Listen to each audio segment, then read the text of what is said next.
The chapter named Killer is up next. You don't want to miss this one. Hey guys, thanks for coming back to another New Moon recap. I'm Jocelyn Davis. Today we're breaking down Chapter 13, Killer. It starts with Bella thinking about how she couldn't just support Jacob and the pack and what they were doing. Bella decided that she couldn't ignore the killings, but she still wants to protect him. She drives the car to his house. It's dark and looks empty. Surprisingly, Billy just shouts, "Come on in," when she pounds on the door, even though it's so early in the morning. She mentions how Charlie and the guys are hunting wolves in the park, so Billy reveals that Jacob is sleeping. She storms into his room, and sure enough, Jake is there, passed out in the same clothes as the night before. Bella lets him rest and tells Billy to tell Jacob she'll be waiting at the beach for him. She then drives over to the beach, parks at the lot, and wanders to the North Sea wall, where she sees the same exact location where she and Jacob had their first conversation. Just after sitting for a bit, she hears Jacob say hello, and he says that he knew she'd figure out the story within much time. But he's still quite upset that she actually came to his house, saying she could have just called as he paces around. It's pretty obvious that they're not exactly on the same page. Bella still thinks the wolves are attacking the people, and Jacob thinks that Bella already gets that they're trying to protect the humans. In fact, Jake gets furious that Bella's being a hypocrite to not be fearful of the other type of monster, talking about Edward as a vampire.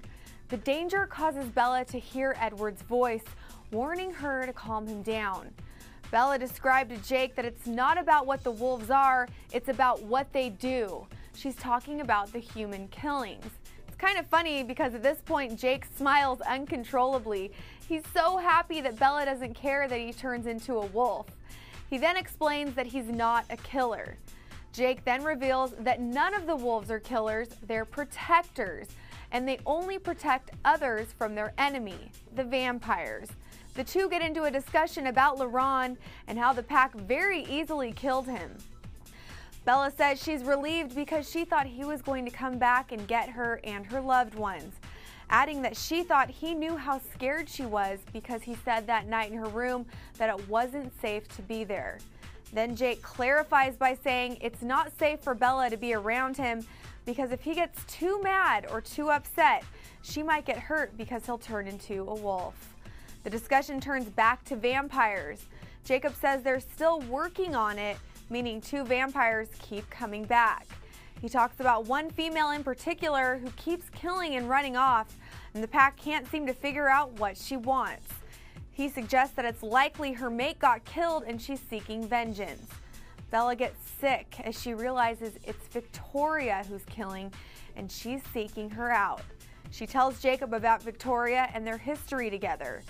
They decide to take off, but beforehand, Jacob says he'll be right back. But he takes off in a sprint across the road and into the woods, leaving Bella alone, only to hyperventilate and force herself into the truck. He returns shortly after, not really wanting to reveal the truth. Then Jacob explains that all of the wolves can hear each other's thoughts, explaining that he turned into a wolf to talk to Sam, the head of the pack. And some of the special powers of vampires come up in the conversation. Bella realizes that she wants Victoria stopped, but she doesn't want Jacob to be the one to do it. She's worried about his safety. The two drive off to meet the rest of the pack, with Jake saying the rest of the guys will deal with it, referring to Bella's attendants. Today's question is, what do you think Victoria's game plan is? Why does she kill and run off? Leave an answer in a comment or a video response. Thanks for watching our review. Make sure you can always check back here at Clevver TV for all of your New Moon recaps. I'm Jocelyn Davis. See you soon.